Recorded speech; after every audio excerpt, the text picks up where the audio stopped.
원전이 우리나라 산업에서 한 27%에 30% 정도 됩니다. 석탄과 LNG가 60%? 그게 아니고요. 효율성이죠. 10여 년 동안의 상황에서는 원전 정책에 대한 변화는 있을 수가 없다. 좀 색다른 관점으로 원전에 대해서 판단을 하시는 건 어떨까? 를 가진 종목이 앞으로의 시장 측면에서 볼 때는 굉장히 큰 시장이라고 볼 수 있겠죠. 한국 원전이 주목받는 이유가 무엇인가요? 엄밀하게 따져보면 한국의 원전이 글로벌리하게 크게 부각되는 것은 아닙니다. 다만 한국 원전이 그동안은 좀 침체되어 있다가 2008, 9년 정도에 아랍에미리트에 원전 수출한 이후에는 특별하게 중간 단계에서 어떤 내용이 없다가 최근에 체코라든가 영국이라든가 또 중동 쪽에서의 원전 수출 가능성들에 대한 얘기들이 나오면서 이 부분이 부각이 되고 있죠. 그리고 지금 글로벌리 전력수에 대한 증가 추세가 하두입니다. 이게 AI 데이터 센터의 전력 공급에 대한 문제가 대두되고 있기 때문에 이런 내용들이 이제 화두가 되고 있고요. 일단은 한국원전의 강점을 보이는 것이 비용. 타 국가 대비해서 좀 저렴하게 원전을 건설할 수 있고요. 그리고 빠르게 건설할 수 있습니다. 그러니까 통상 미국이나 독일은 지금 탈원전을 진행해요. 프랑스 같은 경우는 원전 일기를 짓는데 한 60개월, 70개월 정도 걸린다고 해요. 우리나라 같은 경우는 한 50개월 정도 수준에서 빠르게 또 안전하게 지을 수 있는 강점을 가지고 있기 때문에 이러한 부분들이 세계적으로 좀 평가를 좋게 받고 있는 현상들이 아닌가 이렇게 생각하고 있습니다. 문재인 정부의 탈원전 정책 이후 침체됐던 원전 산업이 어떻게 회복되고 있나요? 그러면 원전이 우리나라 산업에서 전력 공급에 어느 정도 수준인지 혹시 우리 구독자 여러분들이 아실지 모르겠는데 아시는 분도 많겠죠. 원전이 워낙 핫하니까. 우리나라는 이제 석탄과 LNG가 대략 한 65%입니다. 합해서. 원전이 한 27%에 30% 정도 됩니다. 그리고 나머지 태양광이나 뭐 석유, 기타 등등등이 됩니다. 대체 에너지가 한 5% 정도밖에 안 돼요. 원전이 그렇게 생각보다는 우리나라 비중이 크지가 않네? 30%? 석탄과 LNG가 60%? 그게 아니고요. 효율성이죠. 화력 발전소 내에서 석탄을 중심으로 해서 발전소가 전국에 굉장히 많고요. 원전도 6곳의 원전이 있고 15기가 현재 운용이 되고 있거든요. 화력 발전소는 65개가 지금 운용이 되고 있어요. 그러니까 효율적이라고 봐야 되겠죠, 원전이. 이렇게 15기가 30%를 차지하고 있는 거죠. 근데 석탄만 가지고 운용하는 석탄이 한 3, 4%될 겁니다. 65기가 35%를 차지하고 있기 때문에 원전은 숫자는 크지 않은데 효율적으로 생산량이 크다라는 측면으로 지금 현재 운용이 되고 있기 때문에 원전을 버린다고 할까요? 이렇게 없앨 수는 없습니다, 현재. 그래서 산업이 회복되고 있느냐에 대해서 말씀을 하신다면 필요하다라고 답을 드리겠습니다. 꼭 필요하다 말씀을 드릴 수가 있겠죠. 정부가 바뀌더라도 원전에 대한 스탠스는 유지될까요? 새로운 행정부가 들어올 때마다 원전에 대해서 환경에 대해서 뭐 이렇다 저렇다 얘기들을 많이 만들어 가면서 바꾸어 정책적으로 진행하는 부분들이 있습니다. 근데 실제로 한번 들여다보시기 바랍니다.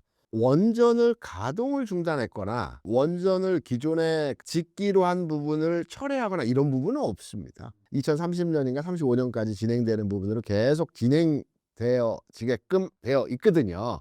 그래서 뉴스상에서 어떤 정부는 원전에서 긍정적이지 못하다, 어떤 정부는 긍정적이다, 뭐 이렇게 말씀을 하시는데 그거는 그냥 뉴스에서 나오는 내용이고요. 2035년까지인가에는 지금 원전 투자되어진 그리고 원전 건설되어지는 사업에 대한 부분들은 변화가 없다. 그건 나중에 우리가 판단해야 될 부분이고 당분간 한 10여 년 동안의 상황에서는 원전 정책에 대한 변화는 있을 수가 없다라고 이해를 하시면 될 것 같습니다. 원전 산업의 게임 체인저로 불리는 SMR 분야의 한국 기업들은 준비가 되어 있나요? 소형 원전이 축구장 크기 정도 하나면 가능하다라고 해요. 그러니까 원자력 발전소 혹시 가보셨는지 모르겠지만 저는 몇 번 가봤습니다. 굉장히 큽니다. 어마어마하게 크거든요. 근데 이제 축구장 크기 하나면 소형 원전이고 이 소형 원전이 한 4-5개면 대형 원전하고 같은 사이즈로 진행이 된다고 그래요. 그래서 그 평택에 있는 삼성 단지도 한 소형 원전 한 2-3개 정도 지금 충분히 전력 공급이 가능하다라고 해요. 근데 이제 우리가 잘 알아야 될 게 뉴스나 이제 종목 접근할 때 SMR 우리나라 잘한다는데 SMR 관련주 한번 투자해볼까? SMR이 어떻게 진행되는지를 한번 판단해볼까? 많이 생각들 하시는데 현재 SMR은요 상용화되진 않았어요. 전 세계적으로. 미국이 가장 빠르거든요. 미국 빠른 이유는 SMR은 다른 게 아니고 원자력 잠수함이라고 생각하시면 돼요. 그냥 원자력 잠수함 내에 거기 SMR이 들어가 있는 거지 않습니까? 이거를 땅으로 빼낸 게 SMR이거든요. 잠수함 내에 또는 항공모함 내에 있는 부분을 떼서 땅으로 가져오면 이게 SMR입니다. 근데 미국 자체도 SMR 상용화, 그러니까 시험 단계에서의 운용은 우리나라도 대구에서 하고 있어요. 근데 상용화라는 게 이게 시장에서 생산성을 가지고 운용하는 거거든요. 미국이 2030년 계획이고요. 우리나라가 2035년 계획입니다. 아직 상용화는 되어있지 않고 연구 단계, 시험 단계, 테스트 단계이거든요. 그래서 이게 직접적으로 운용이 된다라고 판단할 수 없고, 우리도 이제 여기에 대해서 굉장히 지금 현재 많은 투자를 하고 있기 때문에 계획은 2035년이지만 미국 수준의 30년까지, 그러니까 5년 뒤까지 아마 땡겨질 거는 같습니다. 그래서 우리나라 현재 SMR 수준에서의 단계를 문의해 주시면 지금은 연구개발 시험 테스트 과정이다. 하지만 우리나라가 이 부분에 대해서 중간중간 이제 평택이라든가 중간중간 핵심 지역마다의 전력이 필요한 공급처들이 있기 때문에 이쪽 방향으로는 갈 것 같고요. 그리고 대세는 이제 SMR 쪽으로 진행이 될 거다. 큰 원전은 바닷가에 지어야 되고요. 또 이게 사고가 났을 때 우리가 후쿠시마를 판단해 보시면 아시겠지만 위험도가 굉장히 큽니다. 근데 소형원전은 사고가 나더라도 그렇게 크게 영향도를 주지는 않는다라고 해요. 그래서 SMR로 가는 대세적 추세가 만들어질 거라고 판단되기 때문에 여기에 대한 관련도 투자에 대해서도 뭐 지속적으로 관심을 가져야 된다고 생각을 합니다.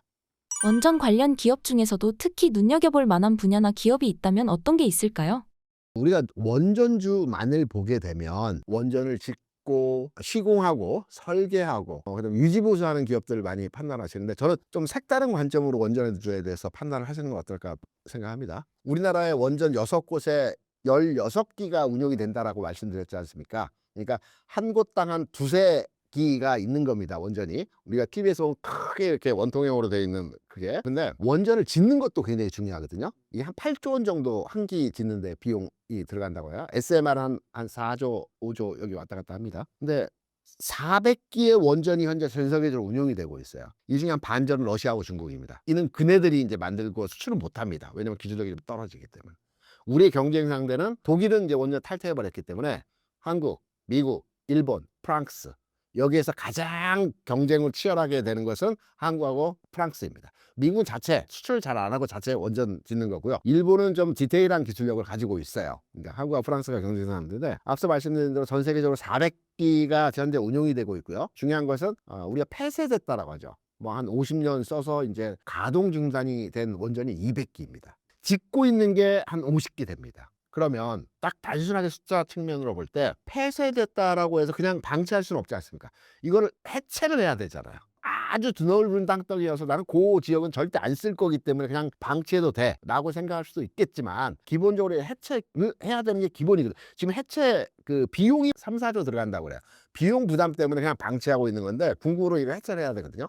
그러면 해체 기술을 가진 종목이 앞으로의 시장 측면에서 볼 때는 굉장히 큰 시장이라고 볼 수 있겠죠. 해체 기술은 프랑스가 월등합니다. 우리나라도 지금까지 해체를 해본 적은 없지만 이 해체와 관련돼서 가장 빠르게 기술력을 확보하는 회사가 두산 에너빌리티입니다. 그래서 원전주에 대한 평가를 할 때 두산 에너빌리티가 계속 주가 움직이는 형태로의 진행이 되고 있고요. 저는 해체 관련해서 가장 강점을 보여주고 있는 두산 에너빌리티, 그리고 유지보수. 원전은 짓고 나서 유지보수가 필요하거든요. 계속 그 시설 관리가. 유지보수 같은 경우는 우진 엔텍 같은 종목이 국내 상장 기업 내에서는 가장 월등한 경쟁력을 보유하고 있다고 해서, 큰 주식, 원전 설비이든 해체이든 큰 주식이다 하면 두산에너빌리티, 작은 주식 소부장 정도를 판단하시면 우진 엔텍 정도가 가장 긍정적으로 평가하는 종목입니다.